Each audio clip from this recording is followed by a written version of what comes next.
Hey everyone, welcome to this module. We're super excited to talk with you today about how to build an audience online through your Facebook groups. Come on.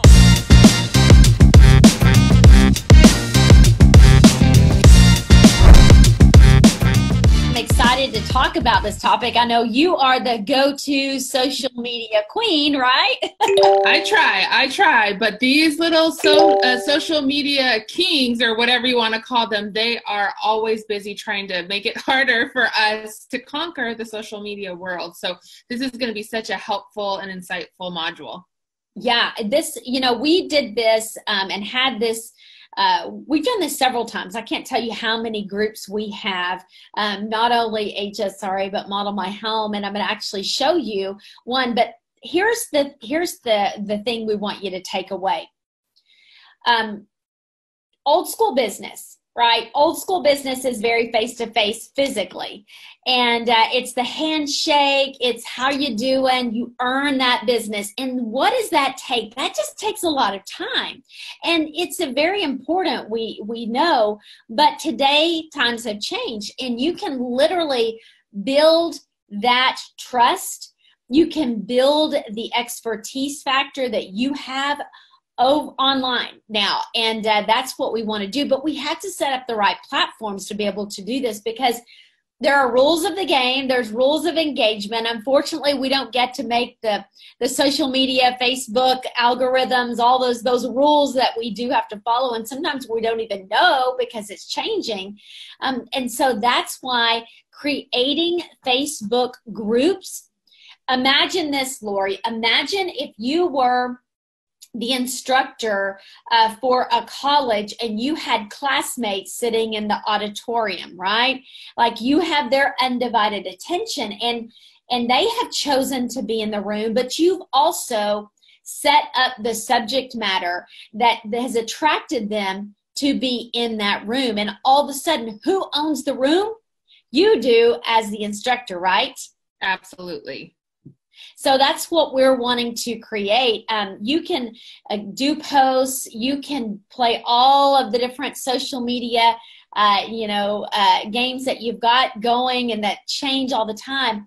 But this allows you to literally own the room. And so we're literally creating a virtual room for your potential, we would say your clients, your prospects, those that you want to be your clients, and what we call suspects. Those are someone that could be your client. You maybe don't know about them yet. They find the room.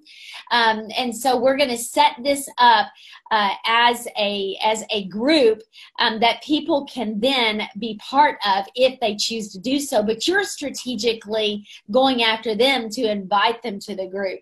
And I would say the first thing that you need to do, and Laura, you went through this as well when you worked with us from the beginning. You and I both have this, and that is a personal business setup, right? A personal business page on Facebook.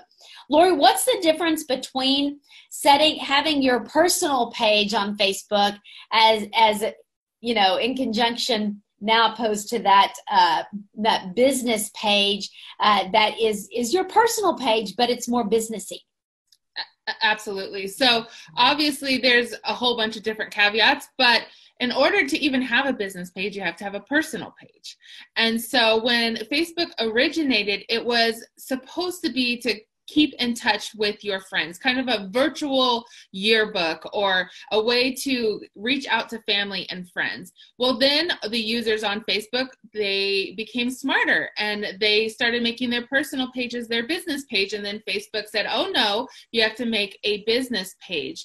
So that distinguishes you. That's where they get their money, because on your business page, they want you to pay to play. And so as Facebook has progressed over the years, it came very business oriented.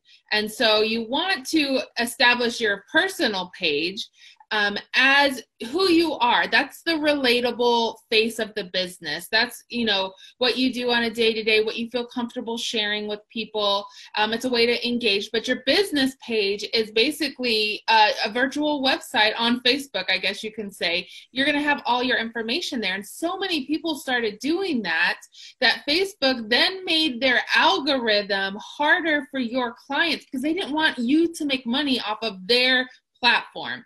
So they pitched a new campaign on Facebook about getting back to family and friends, right? And so then when that happened, when you post on your business page, unless you have actual people engaging with every post, and if you're not paying for those posts, people aren't going to see those.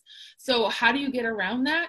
You create a group page. Yes. And so a group page was a great, you know, this has been around a while. A lot of people are part of groups. In the past, you could add anybody you wanted to the group and it automatically made them in or put them into the group. Now, the people that you add to a group, they actually have to accept the invitation. And so they're, again, trying to make it a little bit harder. They have to accept the invitation, and you can only invite them within a certain amount of weeks. So like if you invite them one day and then they haven't accepted, you can't go the next week and invite them again. You have to have some time in between. And so, but when you do invite, when they do accept into the group, guess whose posts they're going to see first on their feed? Yours. And so there's a lot of different playing field or positions here. You have to have your personal page, your business page, and then your group page. Yeah, so true. And we've even taken it to a next level. And it's so important. I'm so glad you went through that, Lori, because if people can understand, you know, my personal page is where I might engage with my friends and family, maybe some of my clients, you know, that we have been friends. And then, of course, we know we are continuing to only post good stuff. You know, we're not like posting our drunk pictures and all that good stuff. People are like, I don't know if I want to do business, because they will find you. They will search you out and see if they want to do business. And so, you know, and two, if you just have a private page, they're like, oh, what's this person hiding? So, you know, we need to have that personal page. We need to have our business pages set up, as Lori, you know, so eloquently talked about, and what the difference and the guidelines there and some of the stipulations they put. Then, of course, the group. Now, we've also created something in between your personal page and your business page. And I'm going to share screen with you here.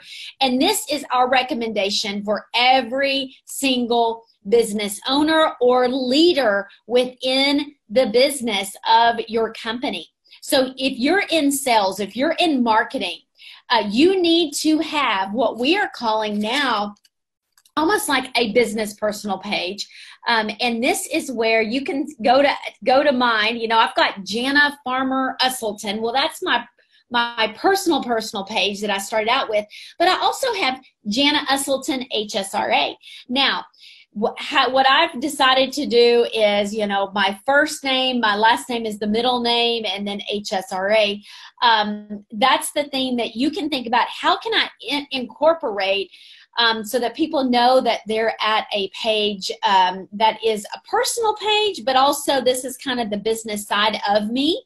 And now keep in mind that if you make it too, I guess you could say they could, you know, it's too obvious, they may shut it down. So be careful of that. You've got to know that this really is the place that you want to strategically invite and friend your colleagues, your people that you are working with, those clients, prospects, and suspects. Okay, so who I am engaging with on this page are the people that I am doing business life with to the big degree, right? Yes, I have a few friends and family on this, but mainly because you have a limit of 5,000 people at the moment to be friends with, and you can see I think I'm up to 4670. So I literally have to watch who I friend. I'm not just friending everybody or accepting friends from, I'm saying, is this person in my business life? If the answer is yes, and that's where you want to say, well, my local area is Atlanta, and who are my realtors, who are my clients, who are the builders, the investors, the people that I am doing life with on the business side. That's who I want on this page. So you might not be friending, some of the personal people that you may have on a separate personal page. And that is strategic, because here's the thing. When I now go create a group, and of course you guys can search how to create a group, super easy, on the side. You're able to just say, start group, and make it super, super easy to do. They change it up all the time here, but you could add do a group page, start a group, and then what you can do is you've got the groups that you manage right here. So these are all the groups that there it is, like create a new group right there. And then I'm going to pull up, any of these groups. Look, I even have a group that's our personal family, and we pop up videos and pictures there. But let's just say that this is our Realtors group. So if you've got to strategically name this group. So what is your area? For us, Dallas-Fort Worth, DFW pros. These are top realtors.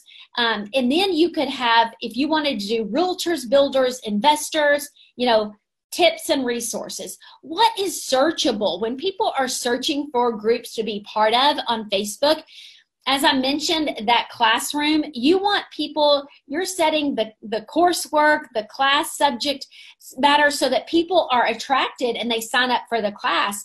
That's the same thing you want to create here, because people will find your group and want to join your group on your own. But when you have what I'll call your personal page, that's kind of the business side of you, now your friending will look right up here. I can now invite those people. I can invite them to this group, and now I'm strategically putting in people that I want to see the content. We hope you've enjoyed this featured module. To gain access to the full resource and over 150 modules just like this, click the link below.